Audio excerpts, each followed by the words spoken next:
আসসালামু আলাইকুম। আমি ইঞ্জিনিয়ার মোহাম্মদ জাহিদুল হাসান বলছি। আজকে সারা বিশ্ব একটা ভয়ঙ্কর যুদ্ধের দিকে এগোচ্ছে। মধ্যপ্রাচ্যে ইরানের বিপক্ষে যুক্তরাষ্ট্র ইসরায়েল যুদ্ধ চালিয়ে যাচ্ছে, কিন্তু ইরান এখনও দমে নেই। ইরান মাথা উঁচু করে যুদ্ধ চালিয়ে যাচ্ছে। কিন্তু আপনারা কি জানেন কেন ইরান এত বেশি শক্তিশালী? দুইটি জিনিস ইরানের হাতে আছে যা পৃথিবীকে কাঁপিয়ে দিচ্ছে। এই দুইটি জিনিস হলো ব্যালিস্টিক মিসাইল, আর একটি হলো গাইডেড ব্যালিস্টিক মিসাইল এবং গাইডেড ড্রোন। এই গাইডেড কথাটার মানে কি জানেন আপনারা? ধরুন আপনার বাসায় একটা পোষা কুকুর আছে।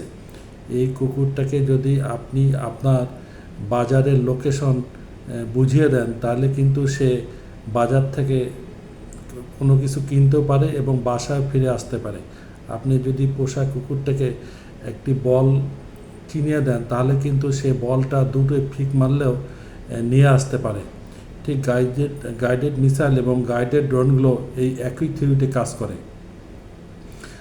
এবং তারা অর্থাৎ আপনি যদি কোনোভাবে স্যাটেলাইট থেকে একটি ইমেজ বা ছবি এই ড্রোনগুলো বা ব্যালিস্টিক মিসাইলের গাইডেড ব্যালিস্টিক মিসাইলের মাথায় ঢুকিয়ে দিতে পারেন, তাহলে তারা সেই নিখুঁতভাবে ওই জায়গাটাকে আঘাত করতে পারে।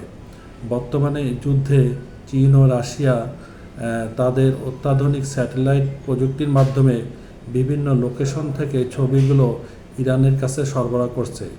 ইরানের আইটি বিশেষজ্ঞরা এই সকল ছবিকে প্রোগ্রামিংয়ের মাধ্যমে ব্যালিস্টিক মিসাইল এবং গাইডেড ড্রোনের মাথায় ঢুকিয়ে দিচ্ছে।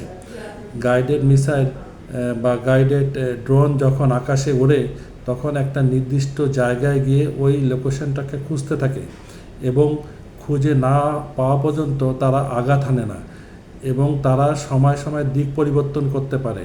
অর্থাৎ তারা যখন দেখে অন্য একটি মিসাইল তাদেরকে আক্রমণ করছে বা করার প্রস্তুতি নিচ্ছে, তারা তখন দিক পরিবর্তন করে অন্য দিকে গিয়ে শত্রুপক্ষের মিসাইলটিকে মিসগাইডেড করে। এইভাবে তারা এক্সাক্ট লোকেশন খোঁজে এবং অসম্ভব শক্তিতে আঘাত হানে। অর্থাৎ ব্যালিস্টিক মিসাইলগুলোর গতি ঘন্টায় 2000 থেকে 12,000 কিলোমিটার।